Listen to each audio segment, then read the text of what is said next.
This is Ursula. We're still live here at the Culver City Center celebrating Martin Luther King Jr.'s Day. It's been a great day. We have a special guest here, April Sutton. She was one of the guest speakers here today, so we want to talk to her and see how she feel about being here today celebrating Martin Luther King's birthday. Well, first I want to say thank you so much for taking the time out of your schedule to be here. I'm always grateful to see media. The fact that I'm in the media, I'm always grateful to see the press come out. We don't get enough recognition.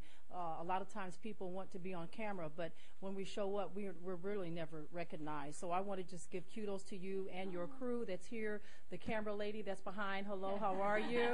I'm recognizing you. Even though the people can't see you, I see you, and I want to say thank you for being here.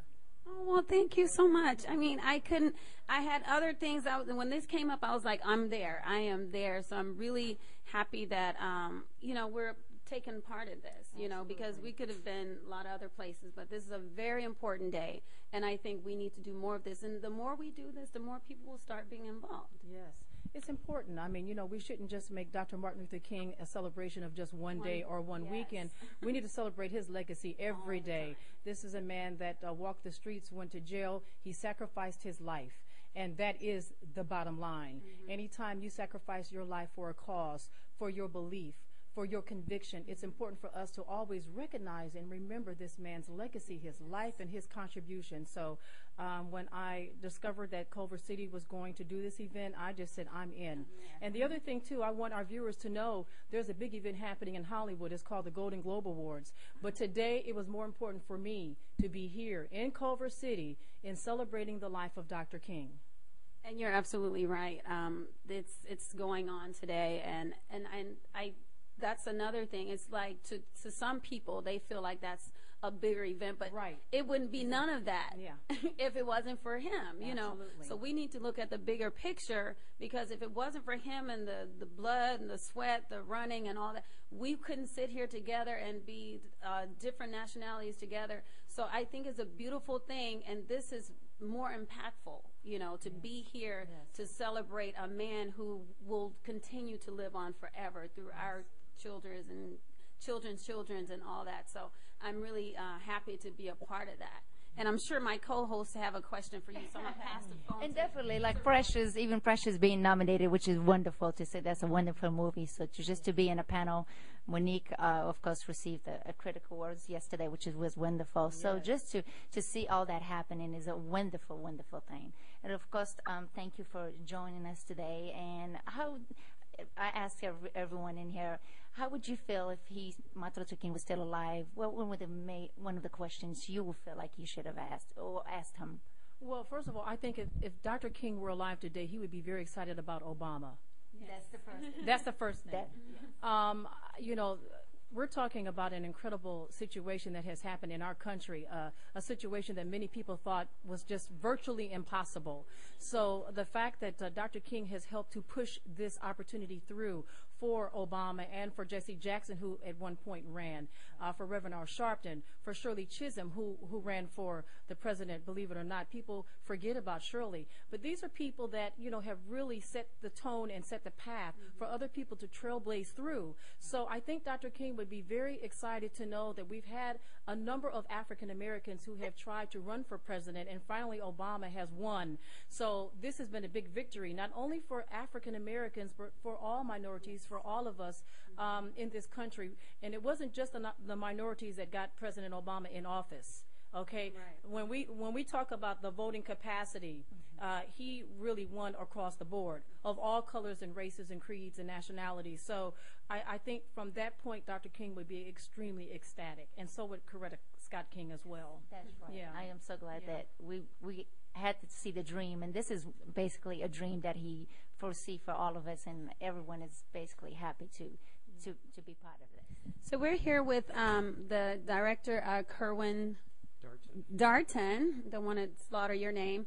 And I want to find out from you, we're still live here at Culver City celebrating Martin Luther King Day, and I want to find out from you, what is it that you do here, and what are you providing here for the community? Well, let me clear it up. It's just not myself. It's a series of individuals that have actually taken the time out from various professions like myself, filmmaking, attorneys, so forth, educators, to actually acknowledge, to share with this magnificent city of Culver City, to put on the event to acknowledge the wonderful Dr. Martin Luther King. And in doing so, to bring about awareness, diversity, in regards to the shoulders that we're standing on, it's many. And just to have you here, as April acknowledged you as well, I really do appreciate to be able to sit in this chair and to reiterate on such a great moment as today in behalf of Dr. King. Thank you. Well, we're elated to be here. We're very excited to be here, and the fact that Culver City and yourself and a group of others, team effort, made this event possible. And you brought the children in, and that's a great thing. That teaches them, because sometimes they don't understand where they came from. And the fact that they can sit in the classroom with other kids of different colors and things like that, which, you know, back in the day, that wasn't allowed. So to make them aware of that and to understand how this world has changed because of this one individual is just mind-boggling. Yes, it is. And pass that to my co-host. I feel great. I mean, this was a great event to bring out the kids and do their speeches. I thought that was kind of wonderful. And as far as you, quite an entrepreneur, you definitely do. You got different hats for all your. You have to, you know, you just have to just dig in. And the problem that I see right now in regards to when people say, have we accomplished a dream, what have you, it's degrees. It's almost like a cake. It's so many ingredients that need to be added to get the final product. And when I look at different perils of today, and even the shoulders that Dr. King was standing on, you have the Harriet Tubmans, you look at the Underground Railroad, the Bethunes, and also to take credit, in which a lot of people don't, you have to understand all the other races or people that were key in the actual movement that were not black. When he would, for discrimination on housing, what have you, they would send in some of the white organizers in regards to actually to speak to some of these people to see if they were going to actually allow them to lease some of these properties. And so a lot of these people don't get credit. How many actually died during the movement itself? And it's always, they say it's Dr. King, but it was a group of people who shared the same vision. And we have to reflect upon that.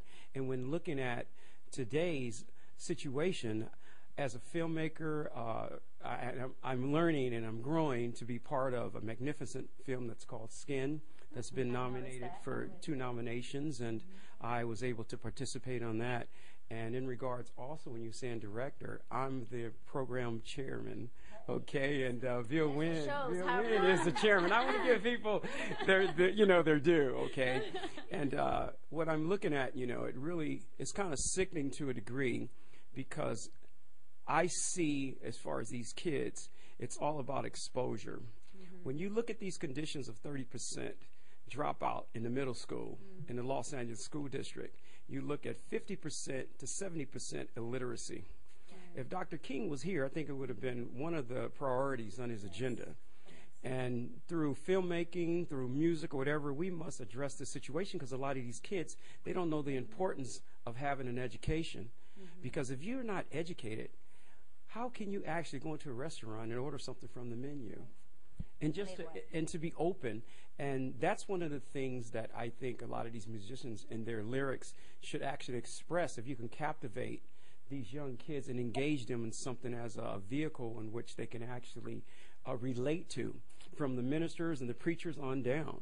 It's such a me, I society. It has to change. If not, we're definitely looking at a serious, they say X generation, what have you. It's across the board. When